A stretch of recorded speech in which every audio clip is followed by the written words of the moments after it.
Hello, this is BobTrogalstaid, and I am back with more how to use redstone. So, today, or this episode, I'm going to be talking about items that can be affected by redstone. So, dang it, I need a block.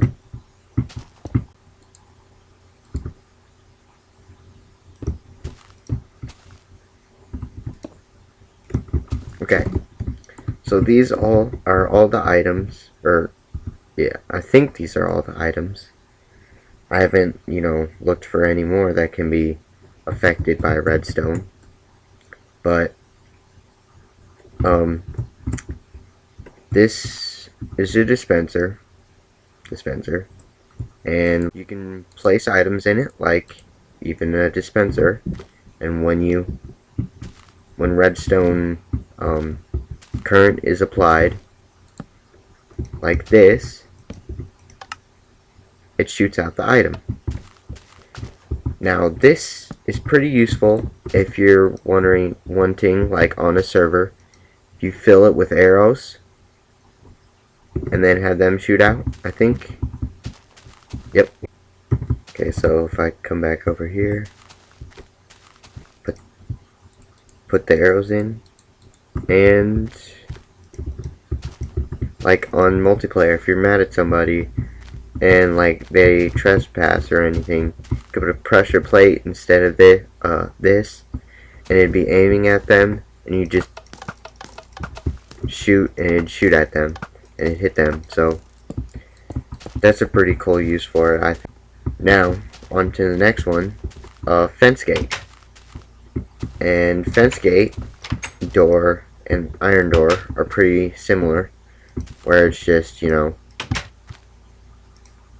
opens whenever you apply current to it. The only thing is, yeah, it's pretty basic stuff. You can right click to open a fence gate, and you can right click to open a wooden door, because see, I'm right clicking right now and I can't open this door. So iron doors you cannot open unless you use redstone for, which is pretty cool. Like, you have something locked in there, you don't want anybody to come in, just lock it with this door, and like hide the lever or button, whatever you want to use. So now we are on to, well, this, before I get to pistons, let's go and use the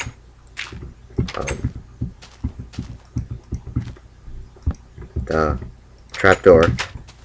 Apply current to it, it opens and closes like the doors and fence gate over there. You can also open it. You can go in underground. Oops. I think those are pretty cool. But here's the main component of redstone right here. This is what you'll use a lot whenever making stuff with redstone, like hidden doors and stuff.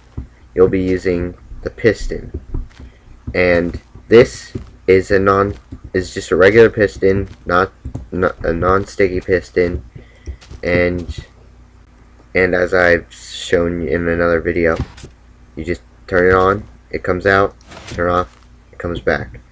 Now if you put a block there, it pushes the block, and the non-sticky piston will just push it and then turn off and just leave it there.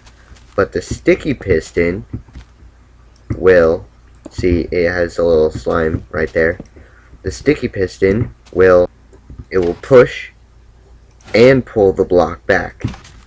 So it's really, I really like that. That's for like hidden doors and stuff. And this one, there's also a 15 block limit of how far pistons can push. So if I just place a bunch of blocks over here, this piston can push that. See, it cannot. because there's too many blocks. Now if you make, see, I wanna show you an example of what the sticky piston can do, because it's so amazing. I think it is, at least. So I'm just gonna make, you know, say this would be the door right here. So let's just give power. So give power. See, here's another thing. Here's another way you need the inverter that I showed in the other video. Is because you don't want a door to stay open, you want it to be closed. So with an inverter, you can keep a door like a piston door closed instead of open. And if I wire these up just randomly, you know, just making it connect. That was horrible placement of redstone. But if I put, you know, just like a lever here to open the door, bam, the door opens. It's a pretty cool door. Hidden door idea, because imagine it being like a cliffside. I mean, you can hide, you'd be able to easily hide this, but imagine if it's like a cliffside and these are the blocks you only see. You only see this and then a big huge cliff. You're not going to be like, oh, this is a door. No, it's like a secret door that nobody will really know about unless you don't hide your redstone like this. But for the sake of the video, I'm not going to hide it. So, all I wanted to talk about for this video. So, see you next time. Bye.